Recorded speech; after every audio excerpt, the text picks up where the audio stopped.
So far we have seen simple return, total return, annualized return.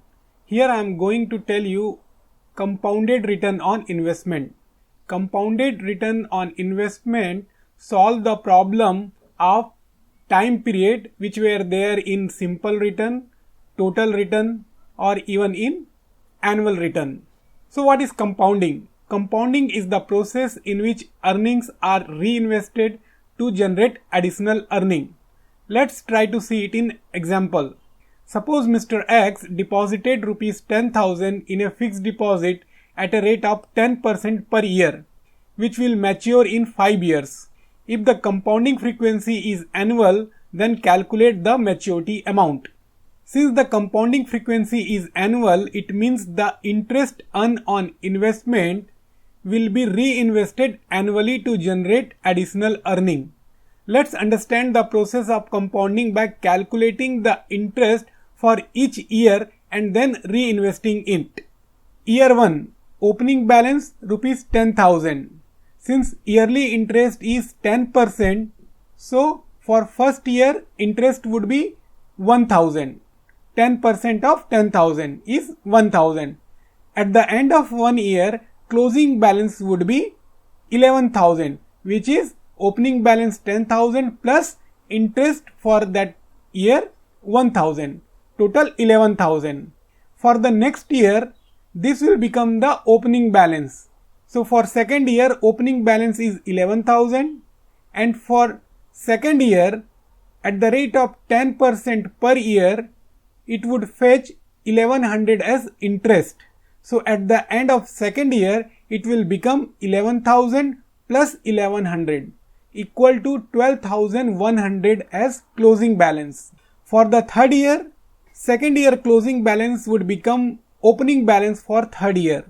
12,100 is opening balance for third year, and for this year again at the rate of 10% interest, it would fetch 1,210 rupees as interest. So at the end of third year, it will become 13,310, which is 12,100 plus 1,210. Closing balance of third year will be opening balance for fourth year. So 13,310 is opening balance for fourth year, and at the rate of 10% per annum, it will fetch 1,331 rupees as interest. So closing balance for fourth year would be 13,310 plus 1,331, which is equal to 14,641. This is the opening balance for fifth year. So for the fifth year, opening balance is 14,641. At the rate of 10% interest, it will fetch 1,464.1 as interest amount. At the end of fifth year, closing balance would be 14,641 plus 1,464.1, which is equal to 16,105.10. So here you see that first year opening balance 10,000 has become 16,105 rupees 10 paisa at the end of fifth year.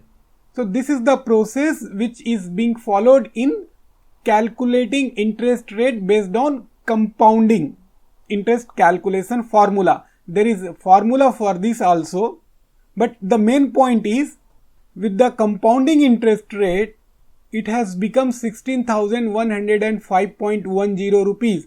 However, if using only simple interest calculation, this would have fetched only 5,000. Meaning, in our example, 6,105.10 was the total interest received using compounding calculation, whereas simple interest calculation would have fetched 5,000. So additional 1105 rupees 0.10 paisa was due to the compounding. Here in this example, we have seen that fixed deposit interest rate was 10%. But in case of mutual fund investment, that too on equity mutual fund, it is not that interest rates are fixed, but we know invested amount, we know final amount, and we know the duration. By using these three, it is possible to calculate the return. Calculating compounding return using return for each period would be cumbersome. It would be easy to calculate the compounding return using the formula, and below is the formula, wherein compounding return equal to FV divided by IV. FV means final value, IV means initial value, whole to the power 1 by n, wherein n is number of year, minus 1.